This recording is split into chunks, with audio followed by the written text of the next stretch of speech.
welcome back to my channel. This is Alicia and you're watching Paperback Wonders, and today we're going to do my September wrap up. I've read some really good books this past month. I don't think I read anything that I didn't like. Now I will say I did fall off my TBR. It turned into something else, but I think you guys will like what I'm going to show you today. So if you're interested, keep watching. Let's go ahead and get started.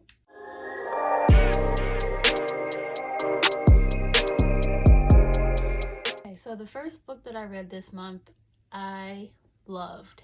I absolutely loved, and that was Amari and the Night Brothers by B.B. Alston. Y'all, I love this book. I love this book. Like, I just did. First of all, I don't really pick up YA fantasies that much. I haven't picked up fantasy in general in a long time, and this was it was just so good. First of all, can we stop? Can we stop for a moment and take in how beautiful this cover is? Look at this cover. When I got this in the mail, I could not stop looking at it. This book was gifted to me. My boyfriend got it for me because he supports my book habit. But anyway, this book follows a young girl by the name of Amari Peters, who is trying to cope with the disappearance of her brother Quentin Peters. She's having a hard time in school. You know, kids are mean and they're saying things about her brother, which causes her to get into fights. She's also dealing with being feeling out of place at her school. She goes to a I don't know if it was a private school, or I guess it was just a school where she felt out of place because all the kids, you know, come for money and everything, and she does not. She comes from what's considered the wrong side of the tracks. She comes from the hood, so she feels out of place. She also has to deal with, her and her mom had to deal with the police saying that her brother's disappearance might have been because he was into something illegal, which neither one of them believed because that just wasn't the person he was. But she's also very determined to find out what happened to him. And so she happens to get this mysterious briefcase addressed to her from her brother, which leads her into a world of supernatural that she's never known before. And so she is nominated into sort of like a camp called the Bureau of Supernatural Affairs. And their job at the Supernatural Affairs is to basically keep things under wraps, you know, that's not things that are not supposed to be seen by the human eye and things of that nature. And she believes, once she gets there, she believes that whatever her brother was involved in here was the result of his disappearance. And so the story takes off from there. I thought this was such a cute story. The magic, the world of magic in this book was really good. It reminded me of Harry Potter in the sense of if you're into the magical school trope or chosen one trope, that's kind of what it reminded me of. But it was absolutely adorable. I don't think I had any negative things to say about this book. I don't want to say too much because I don't want to give things away. The major themes of this book, I think, surround a lot around friendship. Amari has to learn how to believe in herself. She doesn't have a lot of confidence in herself, and so you find throughout the story that she slowly builds to it, and when she does, it's a beautiful thing. Also, I enjoyed the relationship between her and Quentin. We don't, obviously Quentin's missing, so we don't see or hear a lot from him, but the things and the memories that are illustrated from Amari's point of view is really beautiful. And I thought this was so good. But I will be reading the second book, which comes out in April, so I will be getting that. But yes, Amari and the Night Brothers by B.B. Alston. I gave it 5 stars on Goodreads. All right, so the next book that I read, which was off my TBR list, was The Bluest by Toni Morrison. As you can see, I tabbed a lot, but even though I tabbed a lot, I feel like when it comes to Toni's books, I'm going to have to probably read them more than once. I feel like her writing is really descriptive. It's almost, to me, a bit poetic. She writes beautiful writing, but it's not something I feel like I can breeze through, even though they're really her novels tend to be really short, because I feel like I missed some things, or like I feel like she was trying to tell me something or point something out, and I probably didn't grasp it like the way I wanted it to. How can I say it? She really does a good job at giving a lot of backstory to her characters. She builds them up really well, so that way the reader can fully understand where their behavior and motives come from. Overall, I did like this novel. I think it's one of her. It it doesn't get as you want you could do so you want much praise as like Beloved or Songs of Solomon, but it is a very popular, well known of Toni Morris's. I mean, what am I saying? All her novels are well known, but you know what I mean. So the book follows a young girl by the name of Pecola who wishes and prays for blue eyes. It also follows two other young girls who are friends of Pecola's, Claudia and Frida. And if I'm not mistaken, Claudia is the one who narrates most of the book. With these young girls, you really get to see how um, they are affected by the white beauty standards that we see today. So it was a very, very interesting story. It was, I'm not gonna lie to you, it was sad. You might want to look up the content warnings for this because there's a lot that goes on in here. It's not a happy book. It's not a book with a happy ending. But it was a very, very good book. So the next book that I read, I actually followed up with another Toni Morrison because I wanted to read more. So I read Sula by Toni Morrison, which follows the relationship between two young girls, Sula and Nell, who are very close friends as young girls. They grow up into, grown women, and something happens between the two of them, which causes them not to speak for a long period of time, and so they don't see each other. We don't see them come together again for a while. This is another book that I'm going to have to reread because I feel like a lot of things went over my head when it came to a lot of the themes and things of that nature. Toni Morrison, again, in this book, just like The Bluest Eye, she gives you a lot of backstory in the books to build up the characters and takes off from there. There were some points in the story though where I was reading it and I was reading this backstory on this one character who happens to live in the hill, what's it called, the hill, forgive me, I can't remember the town. Oh, the Bottom. So the Bottom, that's the town where everything takes place in this book. And there was a moment in the very beginning where she's describing the backstory of a character that lives in this town, and I remember reading it. Sorry, I remember reading through it, and I remember thinking to myself, okay, I want to get to the story, but I understand there's a purpose to that, but I didn't get the purpose in the moment. So I will read Sula as well as Bluest Eye, and then probably come back and have a more in-depth conversation about it or discussion about it. But yeah, that was the third one on my list that I have read. So moving on to the next one. Okay, so the next one on my list that I read, which was one of my other favorites, I think this had to be, other than Amira and the Night Brothers, this probably had to be my second favorite that I read this past month, and that was Such a Fun Age by Kiley Reid. Y'all, I love this. I really enjoyed this book. I really loved it. Someone commented under my last video where I did the haul in my TBR. They advised that I listen to the audiobook, and I'm so glad they suggested that because I did. I listened to the audiobook as I read this, and the audiobook is so, y'all, when I tell you this audiobook is so good, like I've listened to audiobooks before, but I never routinely did. But this audiobook, it was narrated by Nicole Lewis. She did a phenomenal job. Like, when I tell you she did these voices of all these, like, it was really good. It really enhanced my experience with this book. It made me love it even more.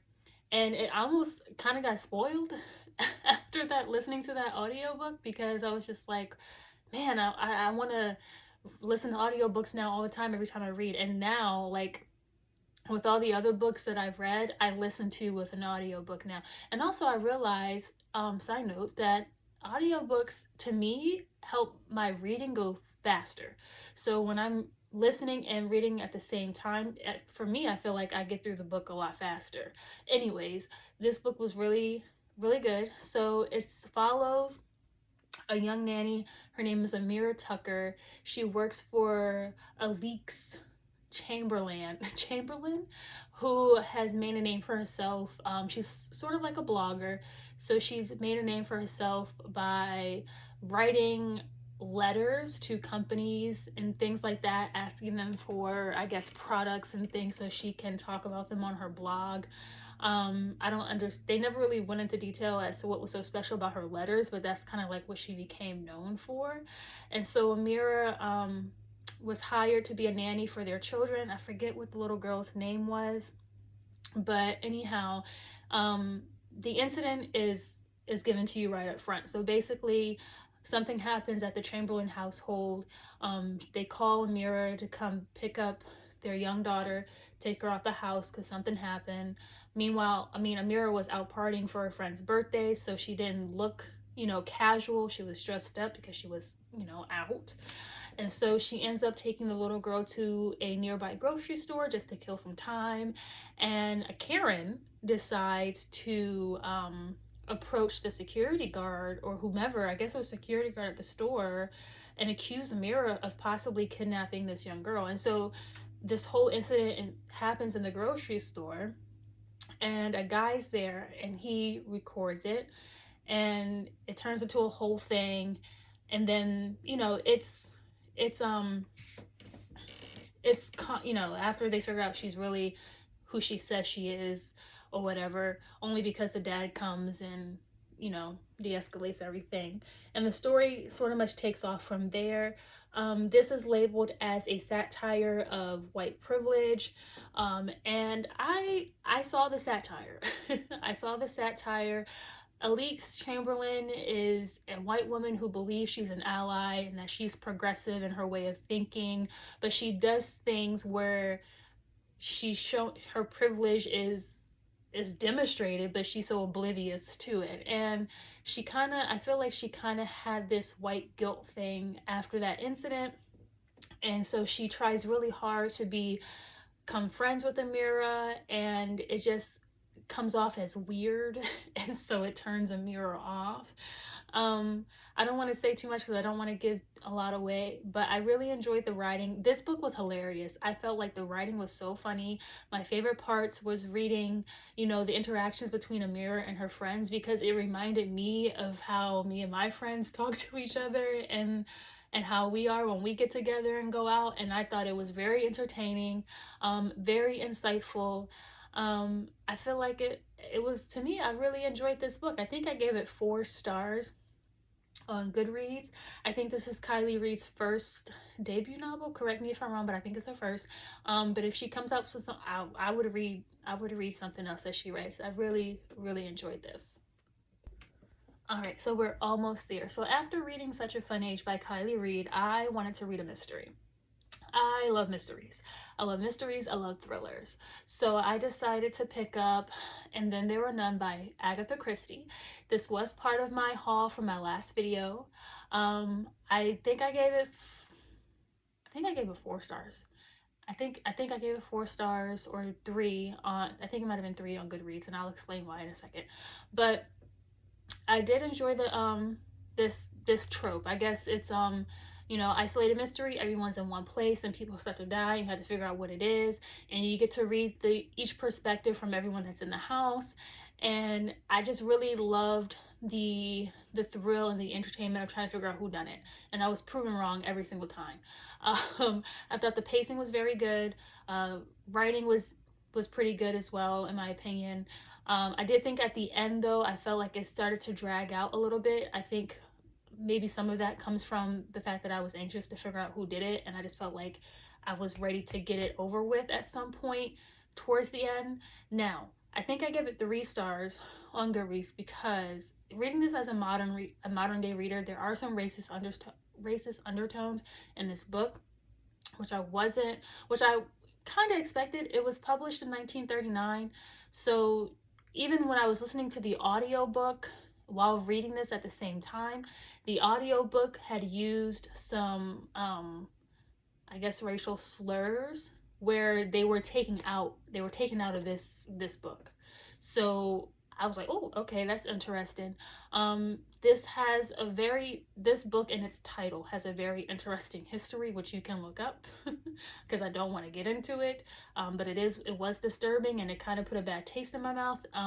To be honest with you, so that kind of killed the joy a little bit for me. It did. But I did enjoy the mystery. Will I read other Agatha Christie's? Maybe, maybe not. I'm not sure.